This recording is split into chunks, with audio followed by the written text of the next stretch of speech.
Welcome to this week's edition of Freedom and Prosperity Radio, the weekly radio news magazine that we put together here at the Virginia Institute for Public Policy. You can find out more about us online at virginiainstitute.org. You can also follow us on Facebook. Our YouTube channel is where you find previous editions of all of these programs. Be part of our Tuesday morning group coalition, whether social distancing or not.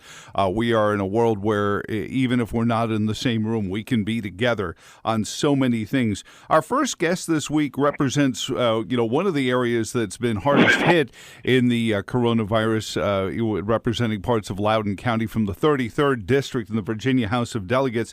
He is the Honorable Dave LaRock. Delegate LaRock, thank you for joining us again on Freedom and Prosperity Radio. How are you, sir?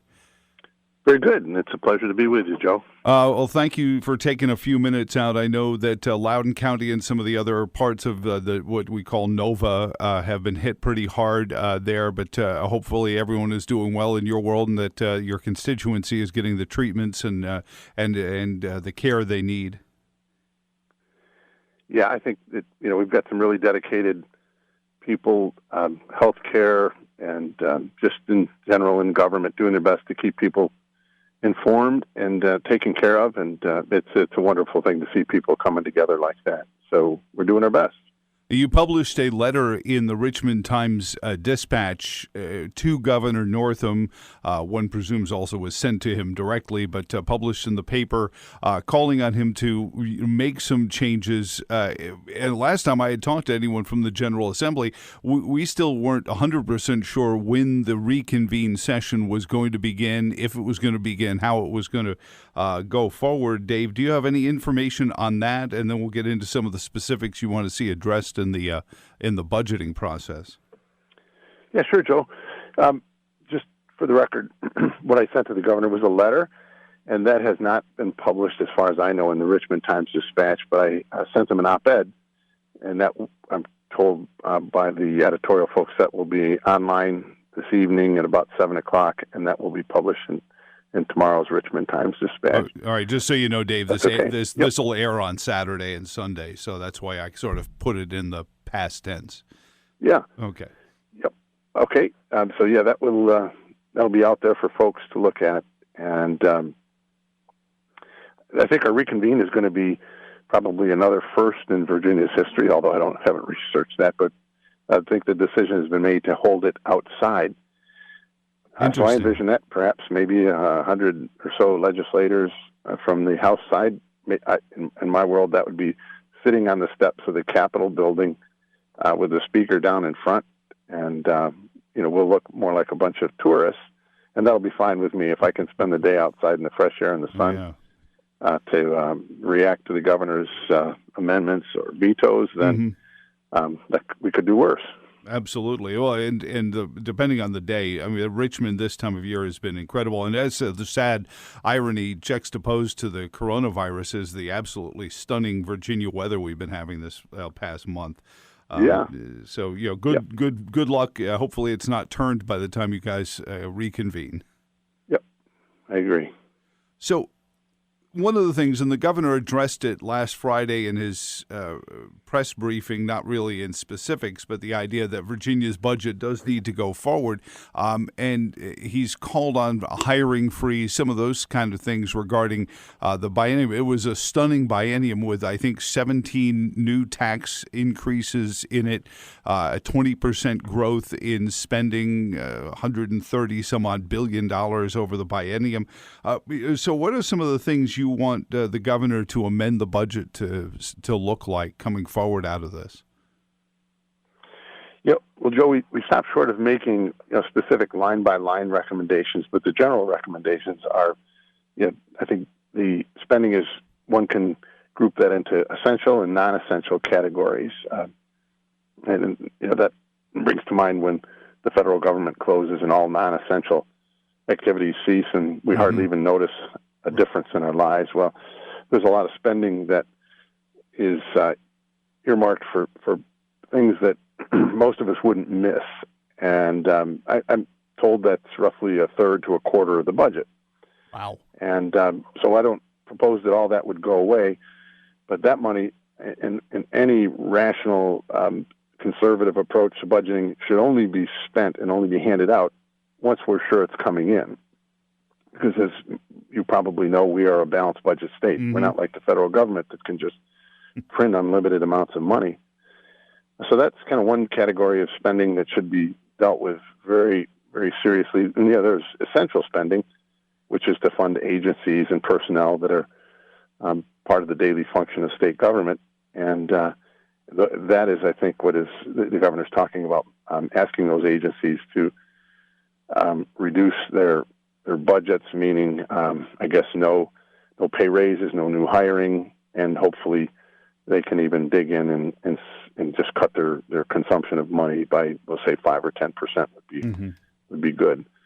So that would really get our budget into more of an austerity mode and get us hunkered down in the way of spending, so that if we spend through our reserves, and I'm told those reserves are not adequately funded or not funded to the maximum that they could be, then it's not inconceivable.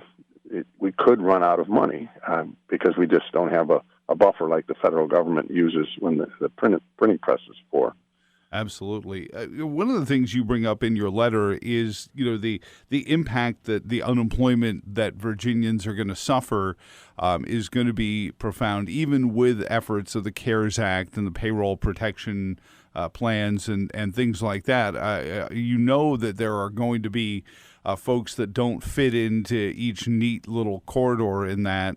And is there a concern? Is there a number attached to how high Virginia's unemployment could go, even as we come out of the coronavirus crisis?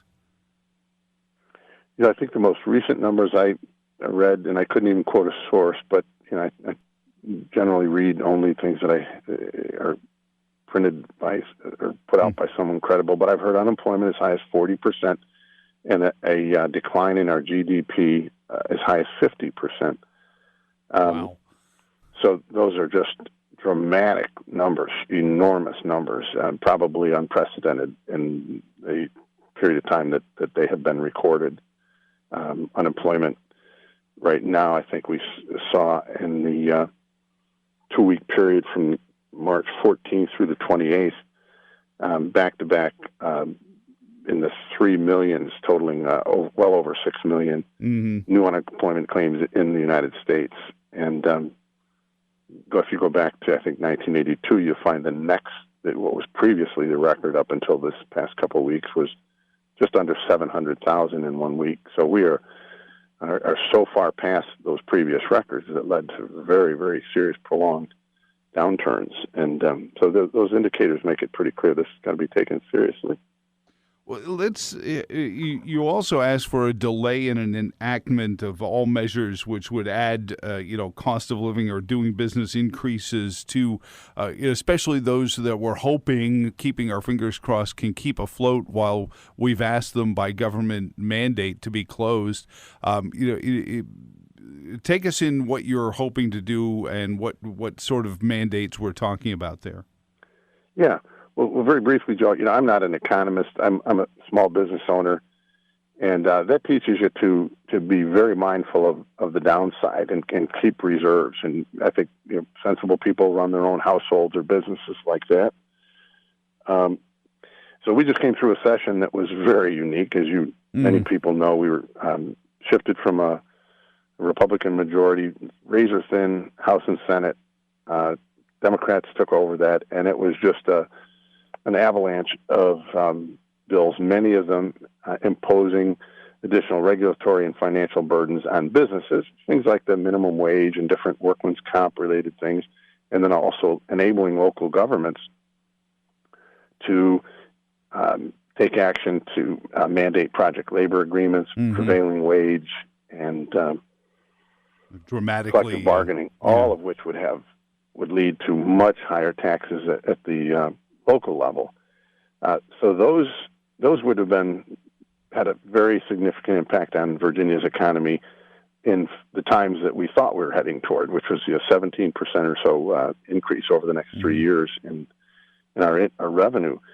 So now as the atmosphere is completely changed and we're heading into a significant downturn, it really just seems like a common sense proposal to ask the folks, the governor, people who are champions of these causes, which most Republicans voted against, to put aside the partisan politics, and let's put these at least on pause, or let's vote on them again when we're in the new climate, which will be, we'll say recession in all likelihood, or worse. Let's vote on them again and make sure the public is ready for those new costs in Virginia before we put them into law. And the governor could do that by proposing either delayed enactment or reenactment of those bills in the about 10 days from now when we meet for reconvene.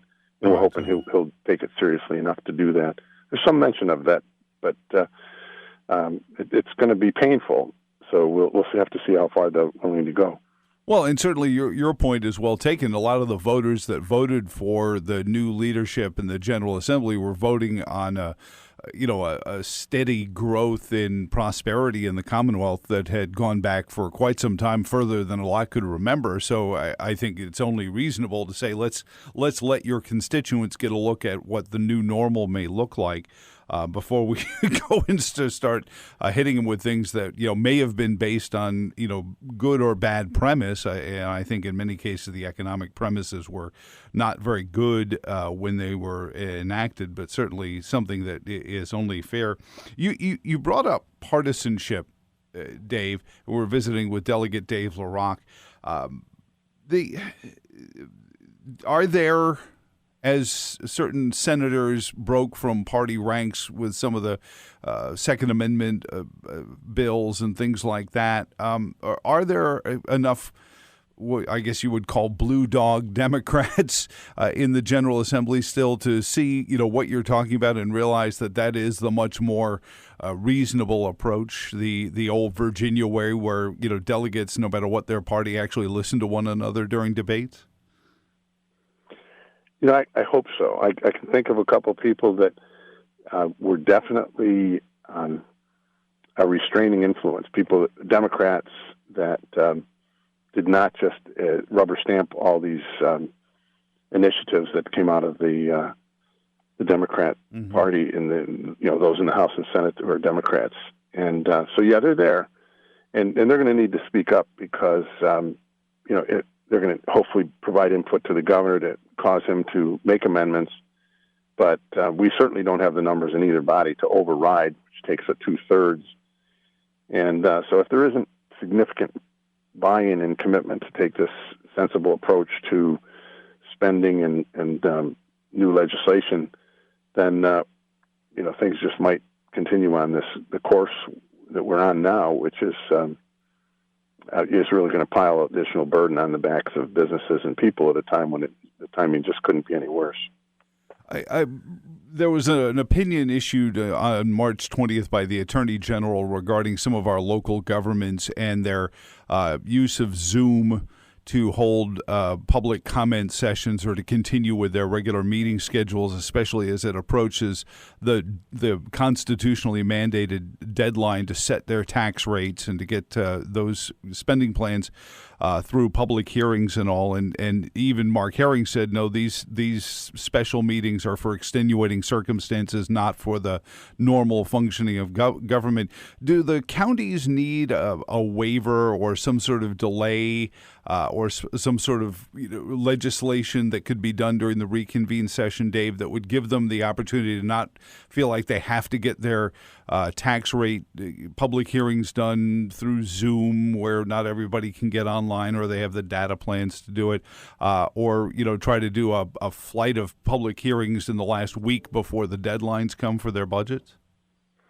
It's a good question, Joe, and I got to confess that I have not pondered that a lot myself. Certainly open to working with local governments to make it work, come up with whatever exceptions, but it does bring to mind the bigger question as to just how much we're going to reconfigure things and what the lasting impact is going to be. We also have to be guarded about the freedom that we concede to the government. And when we start bending the rules rules that were made to protect the public, boy, we want to do that very carefully and we've set a precedent that perhaps will cause things to keep slipping in that direction. Mm-hmm. And given the name of your radio show, I'm sure I'm preaching to the choir there. Okay, absolutely. You mentioned some of the things that were done regarding public safety. The show is flagged out of Charlottesville, where, unfortunately, we brought about a lot of municipalities putting on face covering legislation. Does the General Assembly need to act to sort of now, as the CDC says, surgical masks or at very least bandanas are one of the best ways to stop the spread of coronavirus in the Commonwealth? But a lot of municipalities, you would be breaking their local ordinances if you were to wear a bandana or a surgical mask out in public. Yeah, well, that's interesting you bring that up. I was just actually looking at some masks online that I think they're used for wind protection. I've thought about getting one for when I go fishing and so on, but it would be of some benefit. But I think maybe the answer to your question, Joe, is that we've seen that the governor has an amazing amount of power that he can exercise. I think it's through the health commissioner in imposing and basically shutting down our economy, whether you consider that good or bad. I'm not speaking to that, but he can certainly preempt just about any law, local or state for that matter, in an executive order in the name of public health. So I think that's, if we're going to, I think it's a good idea to think we should have a moratorium on limiting face coverings, and he should probably do that in executive order, and then that would expire when the order expires. So just to finish up, the special session, the reconvene, the veto session will be held outdoors with the 6-foot social distancing, but will be held as scheduled. Dave, will they bring the cameras outside? I know that just a small smattering of years ago they started making these. The General Assembly available through the live stream at virginia.gov. Will they do that even for the outdoor event?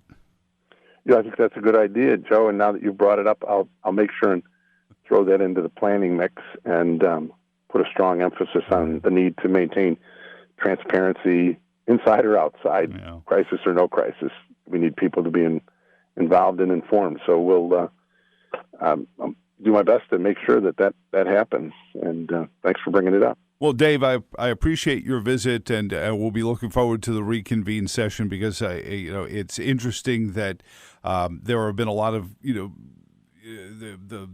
response to this has been very interesting and mixed and sometimes media driven. So I appreciate your look inside what's going on with the General Assembly, your call on at least backing off some of the more draconian economic things that could hit us, at least until we figure out where Virginia is on the other side of the coronavirus. And again, best to all of your constituents and family and staff and the first responders throughout your district and across the Commonwealth that are out there every day, and helping us, and then those like the letter carriers and the delivery folks and the store clerks that are still out there delivering for us to keep some semblance of normalcy. For all those folks, I appreciate your visit this morning. Well, you're welcome, Joe. I'll pass that thank you along to everyone I see or can communicate with, and thank you for doing your part to help keep people informed. That's really critical and part of what we need. So thank you.